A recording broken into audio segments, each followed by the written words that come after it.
अस्सलाम वालेकुम। उम्मीद आप सब खैरियत से होंगे।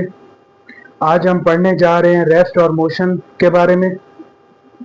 स्टार्ट करने से पहले एक टर्म पोजीशन के बारे में पढ़ते हैं। इसकी तारीफ आप बच्चे नोट करेंगे। किसी जिस्म का ख़ास मकाम या रेफरेंस पॉइंट से किसी जगह तक का फासला और सिमत उसकी पोजीशन कहलाती है।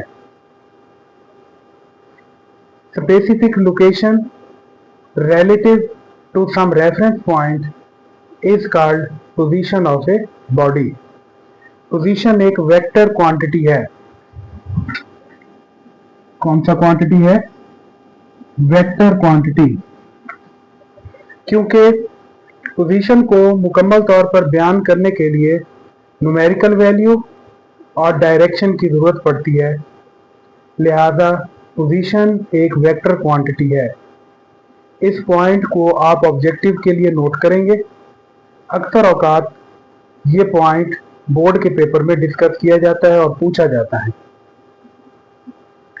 अब स्टार्ट करते हैं रेस्ट।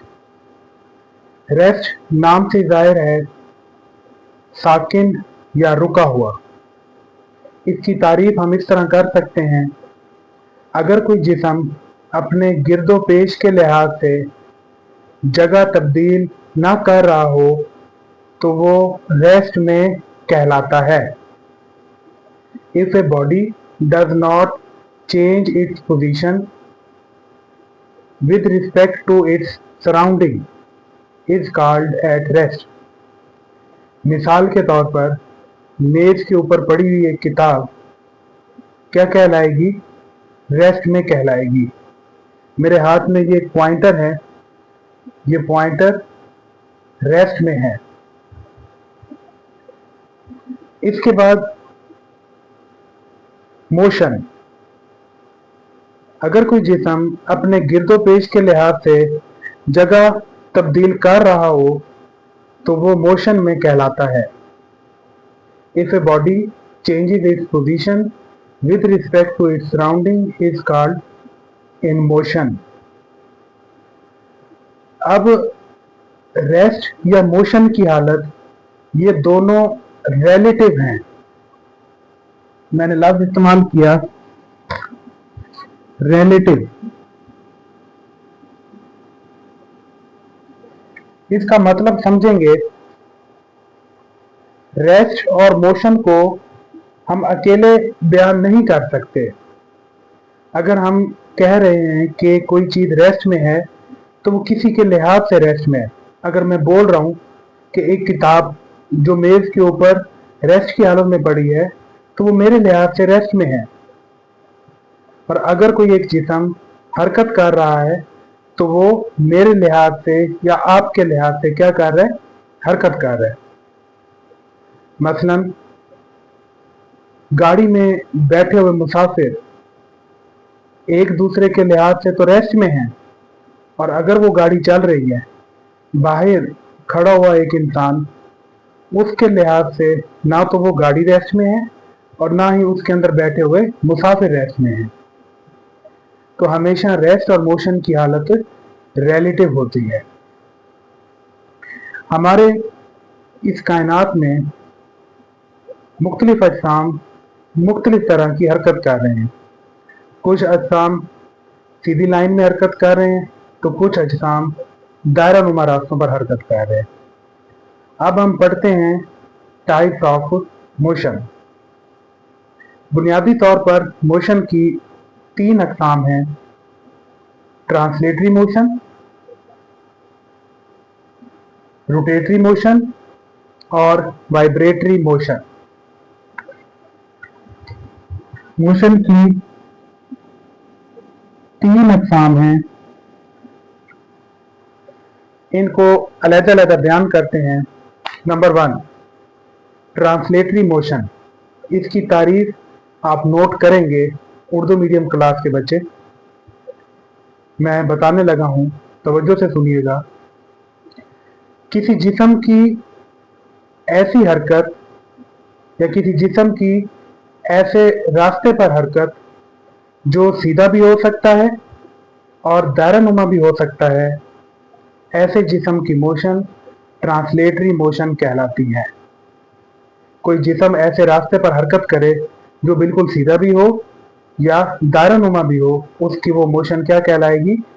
ट्रांसलेटरी मोशन कहलाएगी।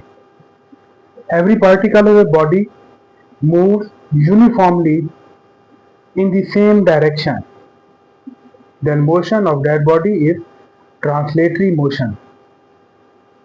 ट्रांसलेटरी मोशन को फर्दर 3 हिस्सों में तकसीम किया गया है, या हम कह सकते हैं ट्रांसलेटरी मोशन की 3 टाइप्स हैं। Number 1 linear motion, number 2 random motion और number 3 circular motion. Linear motion किसी जिस्म की सीधे रास्ते पर हरकत। लफ्ज लीनियर का मतलब है खत्ते मुस्तकीम, सीधा रास्ता। तो किसी जिस्म की सीधे रास्ते पर हरकत या किसी जिस्म की खत्ते मुस्तकीम में हरकत लीनियर मोशन कहलाती है। Motion along straight line.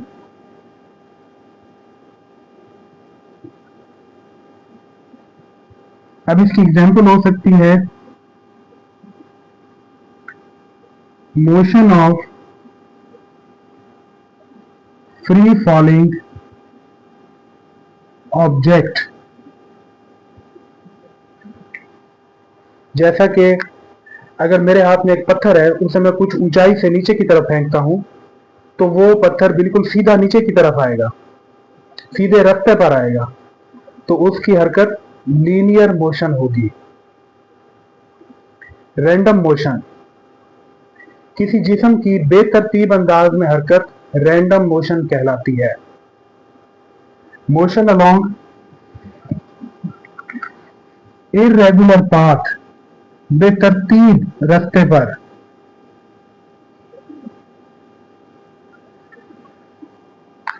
इसकी एग्जांपल में मोशन ऑफ इंसेक्ट्स।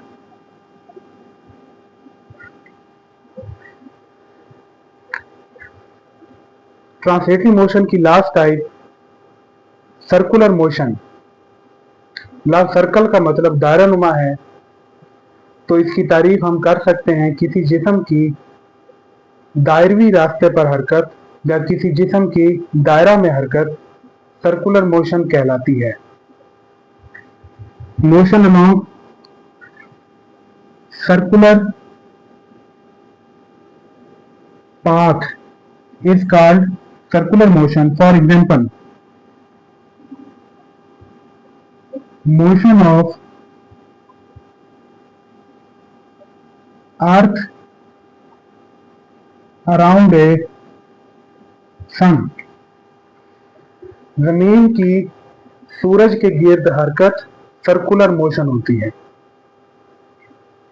अब हम मोशन की दूसरी टाइप की तरफ चलते हैं, जो कि है रोटेटरी मोशन। लफ्ज रोटेटरी का मतलब है अपने एक्सिस के गिर्द।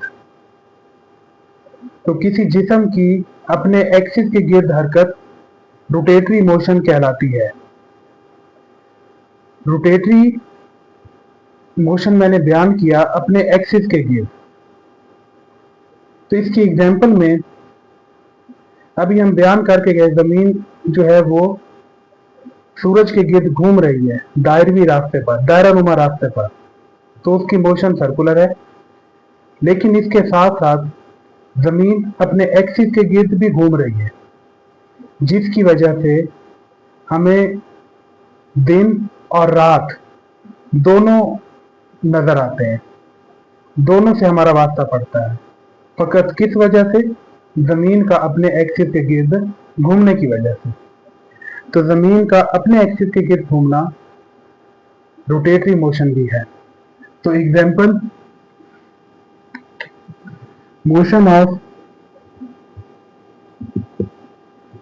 अर्थ around its own axis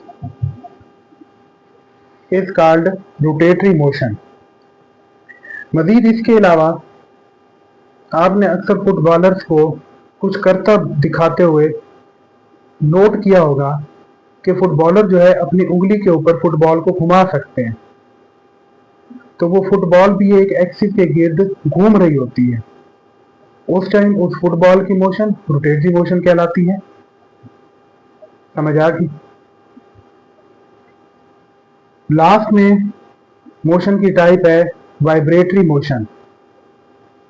vibrate का मतलब है थरथराना।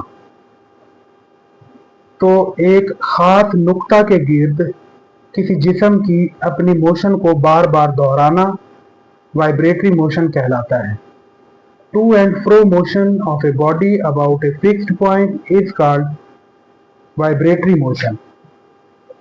वाइब्रेटरी मोशन में सीसा एक झूला है बच्चों के खेलने का, उसकी मोशन हमेशा वाइब्रेटरी मोशन होती है। तो मोशन ऑफ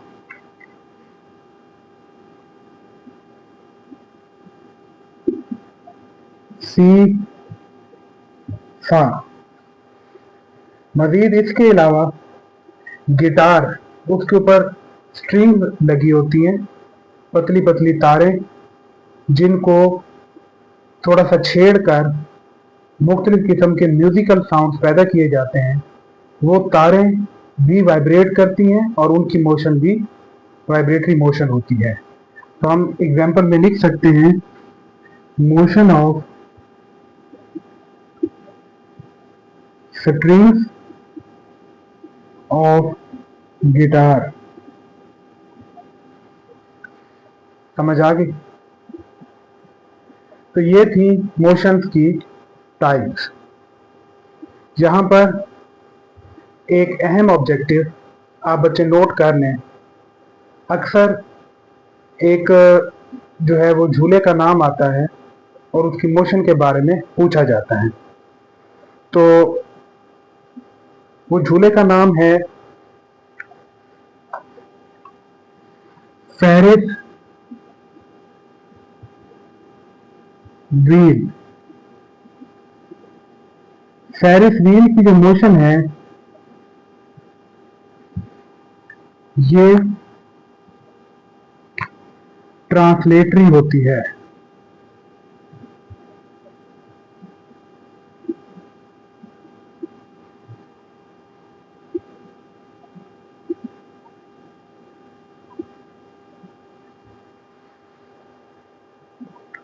उम्मीद है आप सब बच्चों ने आज के इम्पोर्टेंट पॉइंट नोट किए होंगे।